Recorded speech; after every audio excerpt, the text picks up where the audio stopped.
Good day, good afternoon, good evening, wherever you are in the world watching this very interesting interview today with a lady called Bisila Bokoko coming to us from New York City.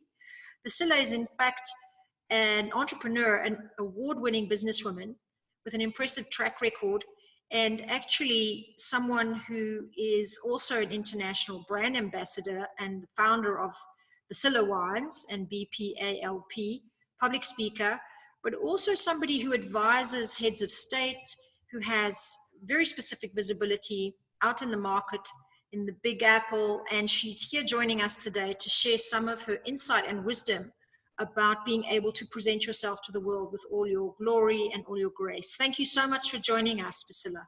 Thank you so much. I'm extremely happy to be with you today. Wonderful. I remember spotting you on LinkedIn and being very impressed by your scope and your spectrum of visibility and the impact you seem to be having in the world. So I wanted to ask you first off, what does it look like to be Bisila Bokoko, and how did you become this visible in the marketplace and with what you're doing? Well, I think that the first thing is to accept that what you're doing, it's invisible. I think to become visible, you're coming from a place of invisibility. Right. And what I have realized is I look up to many women who I thought that there was actually there was not so many role models in my circle that I could say that they have this visibility. So I work really to make sure that I put the voice out and I work in myself first. So sometimes in order to be visible, you have to work within before to become visible.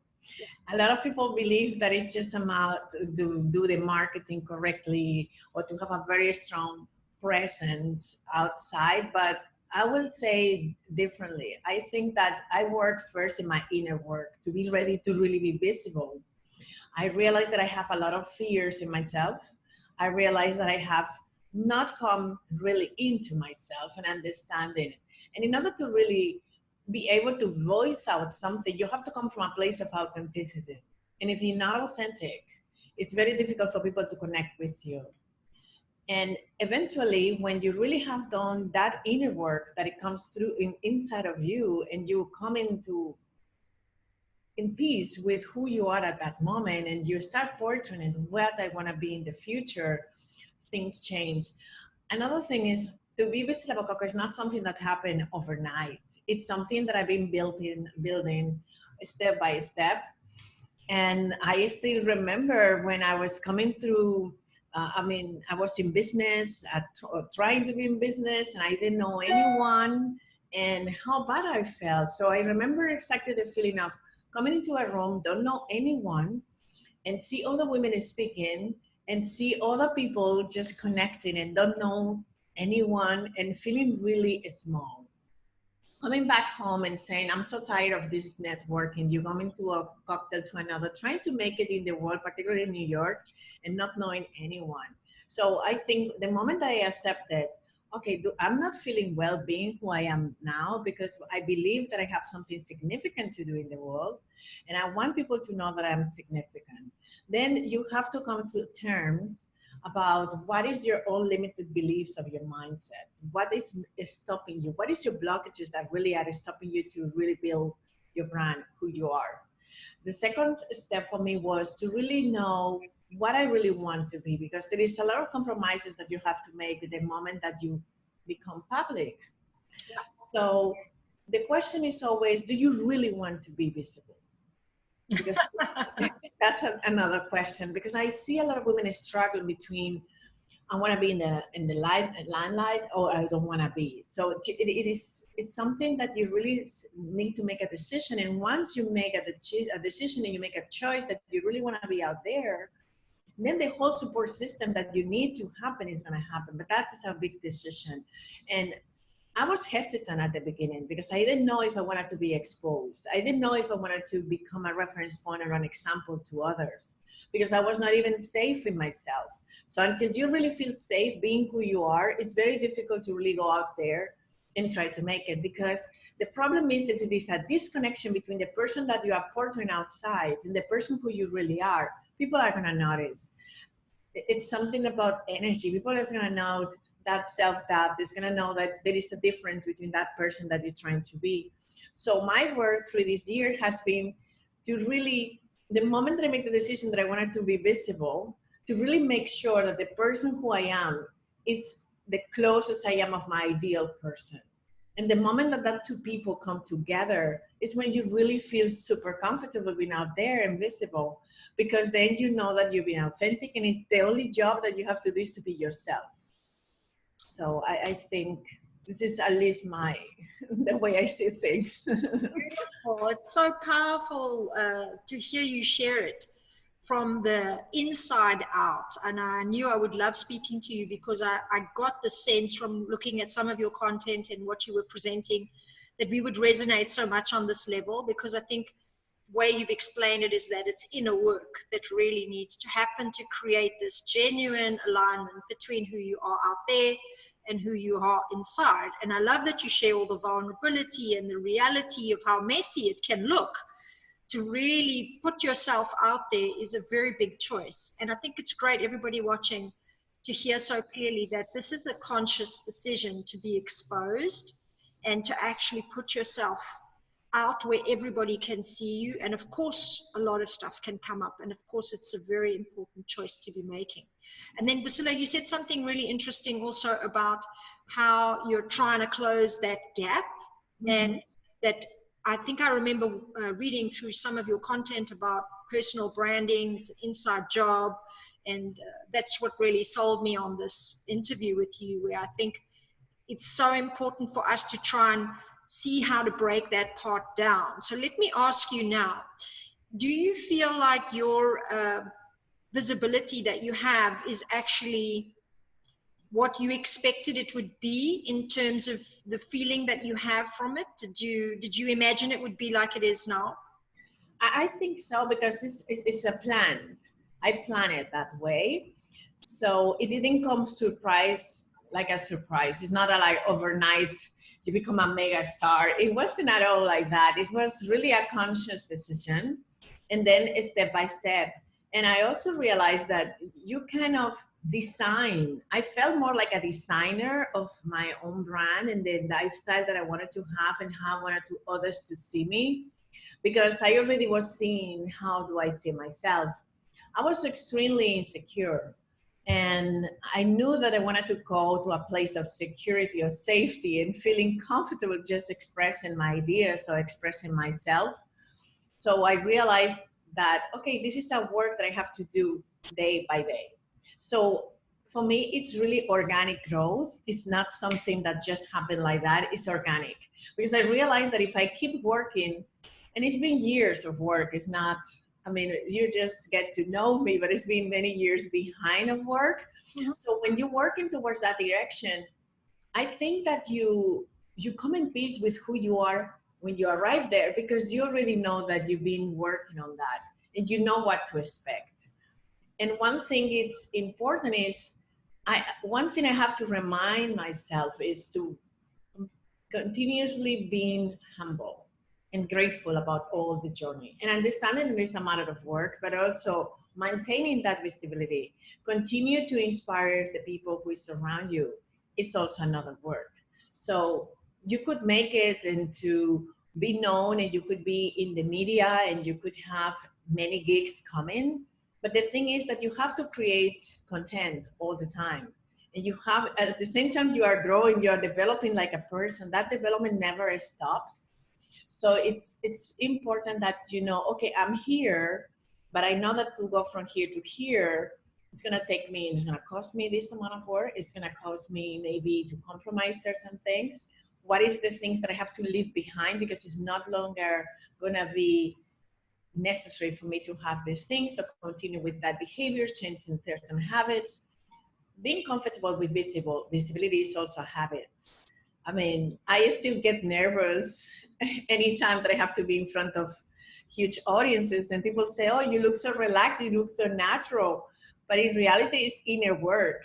I prepared myself before to be comfortable, to just be able to present myself in the wall and make sure that what I'm gonna say or sharing is gonna come from a place of love, and it's gonna come from really me. Yeah. So I think that I expect this visibility because I work for it, and it's not something that it came by surprise. It's something that I really wanted because, like I said, you need to make a decision that you really want it. And the reason why I wanted it is because I've always been an exception. I was an exception in the school since I was a little kid. I grew up in Spain, being the only Black kid in class. Then I went to college, and I was the only Black kid in college, Black and woman. Then I got a job, and I come to New York, and all my circle was the same way. So I realized that why I should be the only one in the table? Why I should be the only diverse person? And in this sense, you make a decision. Okay, I want to be visible because I want people to see that the world is global, and there's people from all ways of being, different colors, different backgrounds, different countries, and it's fine. This is beautiful. So that's when I made that decision. I knew what I was getting into, but I also realized that I do it with a purpose. Yeah. It was not all about me. It was also about others. So people could really rely in other people's stories and say, oh my God, this could be my story too. So it was really very conscious decision to be visible. So that's where you also elevate from becoming somebody who has the eyes on you for whatever you bring, but also you become conscious of what you represent to them. So you go from being just visible to actually presenting a message or a reflection back to the world about diversity, about inclusion, about really seeing the beauty of how we all matter and how we all are together in this, even when there are these environments where people don't seem to see that. So you started to represent that, it sounds like, and made a very conscious choice to actively take up that role, which I think is what's so important about more visibility for women and anybody really, but I think specifically the summit talking now about women's visibility is really exemplified by what you're saying, because in essence that's where you become a change maker, a voice for the times, or somebody that really speaks out to this epic time in human history about so many important things, so many important messages. And so you embodied that and did exactly that consciously.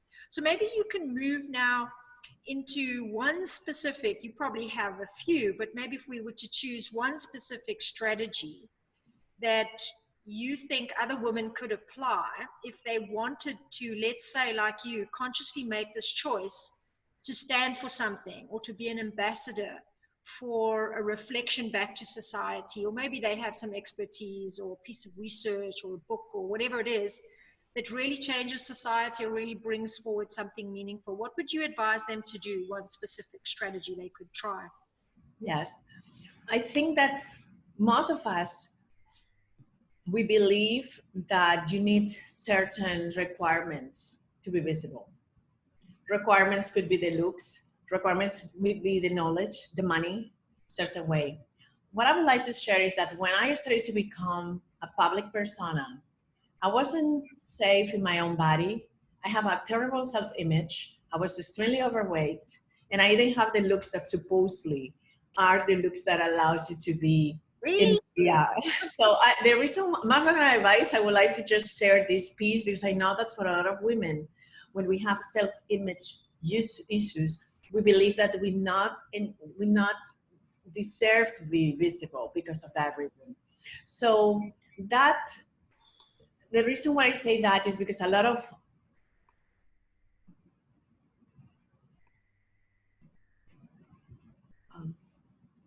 hello? Yes, we're still together. Yes, we're still together. So there is not any specific requirement when you make a decision to be visible. It's not about your looks. It's not about how charming you could be. It's about your message. That's the most important thing. It's about the message. So once you tailor your message, and it doesn't have to be only one message also, because a lot of people said, but what do you stand for? Because I see you from one place to another, and I don't know really what your brand is about. Your brand could be about many things, and I consider myself a Renaissance woman, so I have different messages, and I love to do different things, and my brand is connected with the whole person that I am. So the brand could not be something that is outside of you. It's something that is you. And if you is many different things, that's fine. I love fashion. I love geopolitics.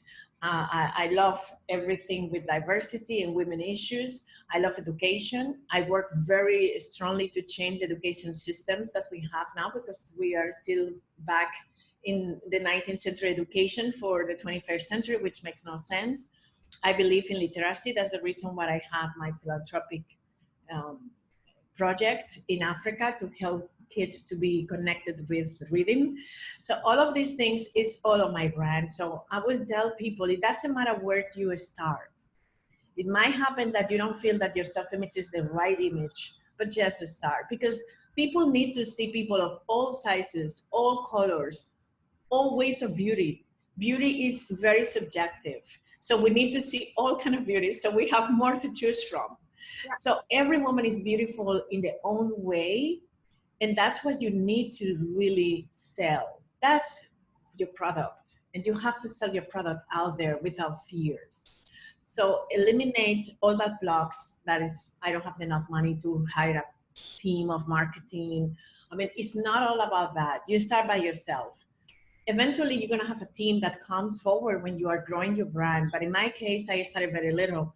I didn't even know too much about social media, but I started to manage it myself and just to put out there, and also to come out of my comfort zone and start also to network outside.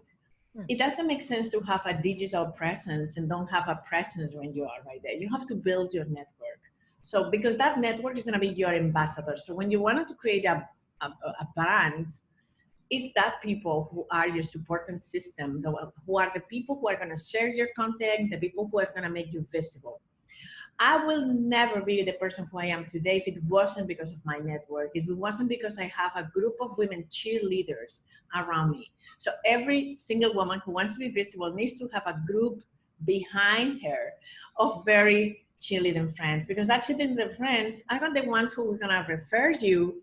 Oh, you know what, is this platform is looking for someone in order to interview you. And this person, I mean, all of my interviews came through friends and came from people who know me.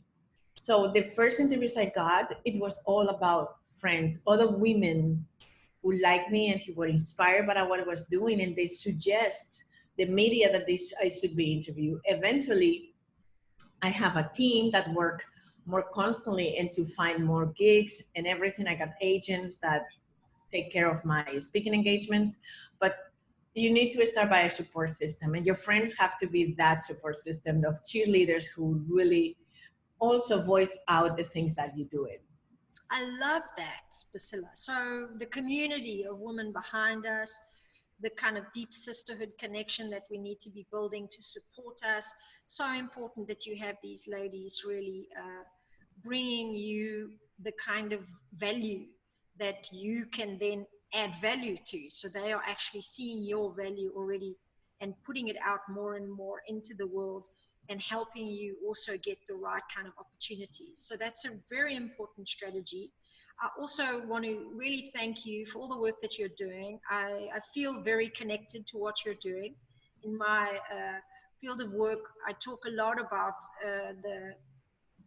the importance of having this power partnership with other women that stand for you, that know what you're up to, that also really are holding you accountable and responsible to live up to your best. So I think it's really important that we put some emphasis on that today. And also this heart-based leadership that I feel that you have, that I invited you in to share more with all these lovely people that we'll be watching, is what I think we are so blessed in a way in the world to be experiencing more and more.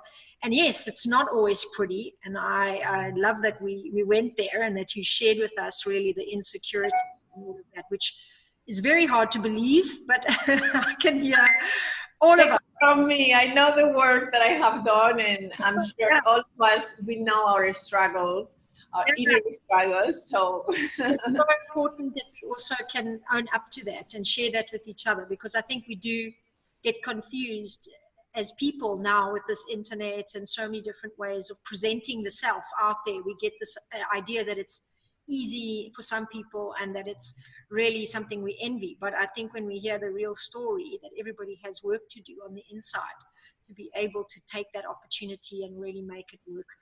But most important for me, Bisila, is this wonderful work that you do and how you are in service with your visibility. So I want to just, again, thank you for that. And thank you so much for your time. And is Thank there you. any way that women can support you or follow you or connect with you in any way? Yes, I respond to everything and I am everywhere. So LinkedIn is a great way to connect with me. And if anyone is struggling at some point and needs a piece of advice, I'm very, very happy. And also Twitter, Instagram, Facebook, everything, you name it. And I have a website, which is bisilabokoko.com. And also there is a lot of content. There is a blog where I speak about the issues that I've been facing. Wow. So if anybody wants to read them and serve them, it's all for you.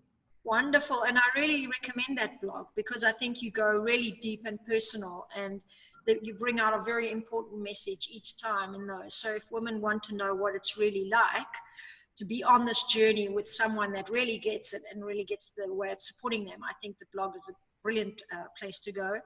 Thanks again. And we wish you the best for that wonderful city and for you and all the great work that you do. And you have to promise me something today. You have to come to visit me. I will come and visit you. Thank you so much. Maybe I can invite you to be on stage at the next Women of Truth conference. We have one that was being planned in the pipelines. So maybe we'll put that on very, very soon in the next 12 months. I will be delighted to be there. Ah, fantastic. It would be great to meet you in person. Me too. And maybe you can promise me something too, that you will come and visit us either in the Netherlands or in Cyprus, where we have our fantastic. That's happening already. We already say it, and it's an intention, it's a decision. So the universe is going to collaborate for this to happen. Wow. And I will also see you in New York. Okay. Excellent. Excellent. We connect our great networks and start supporting even more women to get more visible with all our great collaborations. Thank you so much, Bisila.